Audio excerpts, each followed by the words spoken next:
एक वीडियो जारी कर ये दावा किया है कि उन्होंने रूस के टैंक पर ड्रोन से हमला किया और उसे तबाह कर दिया। ये वीडियो यूक्रेन की पूर्वी हिस्से का बताया जा रहा है, जिसमें जंगल में एक टैंक छुपा नजर आया। यूक्रेन ने आरोप लगाया कि इसमें कुछ रूसी सैनिक मौजूद थे जो हमले की फिराक में थे, लेकिन उनके कुछ कर पाने से पहले ही यूक्रेन के एक ड्रोन ने उसे निशाने पर लेकर वहां मिसाइल दाग दी, जिसके बाद उसमें आग भड़क उठी। बताया गया कि वहां रूसी फौज ने गोला बारूद भी इकट्ठा किया था, जिसमें काफी देर तक धमाके होते रहे। इस हमले के बाद पूरे इलाके में धुएं का गुबार छाया रहा। लुहांस्क के एक इलाके में पुतिन की फौज ने जमकर बमबारी की, जिसके बाद शहर के लोग दहशत में आ गए और कुछ लोग तो हमले के बीच भागते नजर आए। सामने आई तस्वीरों में विस्फोट के बाद दूर तक धुएं का गुबार छाए दिखा। दावा है कि रूस ने शहर के कई हिस्सों में टारगेट कर बम बरसाए, जिसकी चपेट में आकर कुछ लोगों की जान भी गई। वहीं हमले में कई लोग घायल भी हुए, जिन्हें एम्बुलेंस की मदद से अस्पताल पहुंचाया गया। रूस के हमले कितने जोरदार थे, इसका अंदाजा जलती हुई गाड़ियों को देखकर लगाया जा सकता है। यही नहीं, शहर की एक बिल्डिंग पर जब बम गिरा तो इमारत जलने लगी, जिसके बाद दमकल कर्मियों ने मुश्किल से आग पर काबू पाया। खबर है कि रूस की फौज लुहांस्क के उन हिस्सों पर कब्जा चाहती है जहां यूक्रेन के सैनिक अभी डटे हुए हैं। और बड़ी खबर आ रही है, यूक्रेन में जारी हमले के बीच रूस के रक्षा मंत्रालय ने मिसाइल अटैक के जरिए यूक्रेन के सैन्य ठिकाने को तबाह करने का दावा किया है। रूसी रक्षा मंत्रालय के मुताबिक इस हमले में अमेरिका और यूरोपीय देशों से यूक्रेन पहुंचे काफी हथियार बर्बाद हो गए। इसके अलावा कीव के पास भी गोला बारूद से भरे डिपो को नष्ट करने का दावा किया गया है। रूस के रक्षा मंत्रालय के मुताबिक अब तक की जंग में रूस की सेना ने यूक्रेन के 139 विमान, 483 मानव रहित विमान, 250 anti aircraft missile system, 2337 tank और दूसरी बख्तरबंद गाड़ियों को बर्बाद कर दिया। रूस की फौज ने यूक्रेन की सेना पर आरोप लगाया कि उसने अपने ही एक गांव को मिसाइल हमले में तबाह कर दिया।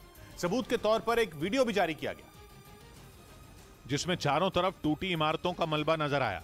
ज्यादातर इमारतें खंडहर में तब्दील दिखीं। रूस ने दावा किया कि यूक्रेन ने जानबूझकर ज़ापोरिज़िया के इस इलाके में बम बरसाए। बताया गया कि हमला एक गोदाम को टारगेट कर किया गया था, जिसमें गोदाम पूरी तरह तबाह हो गया, साथ ही कई दूसरी इमारतें भी ध्वस्त हो गई।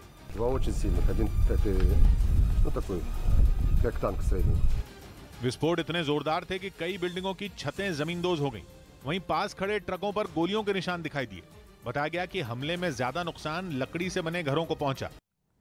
और यूक्रेन पर कब्जे की जंग में रूस के सैनिकों ने जो भी रास्ते में आया उसे तबाह कर दिया। राजधानी कीव के जलीसिया गांव तो पूरी तरह से बर्बाद हो गया है और कीव पर कब्जे के लिए रूसी सेना का 64 किलोमीटर लंबा काफिला जलीसिया गांव से ही होकर आगे बढ़ रहा था।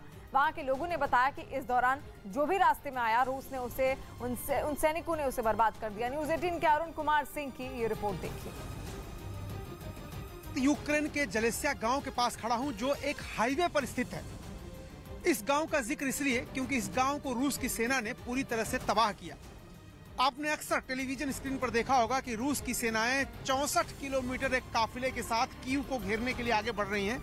यही हाईवे है, जिस हाईवे से रूस की सेनाएं 64 किलोमीटर लंबी लाइन में बख्तरबंद वाहन, टैंक और तमाम मिसाइल के साथ वो बढ़ रहे थे कीव को घेरने के लिए। आप तस्वीरें देखिए, यहाँ पर वो जो घर है उसके पीछे का घर है, तबाह है।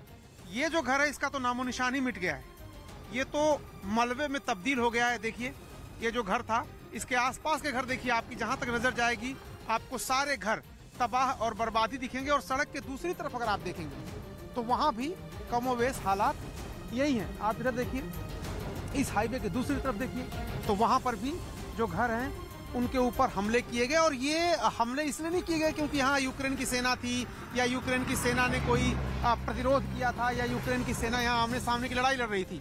यहाँ के लोग कहते हैं कि रूस के टैंक इस इलाके में जब आगे बढ़ रहे थे तो बिला वजह उन्होंने चारों तरफ हमले किए, टैंक के गोले दागे, जिसकी वजह से ये सारा तबाह हो गया। आप देखिए इधर वाला घर, दूसरी तरफ का घर देखिए आप सड़क के, तो वो भी पूरी तरह से जमींदोज हो गया है।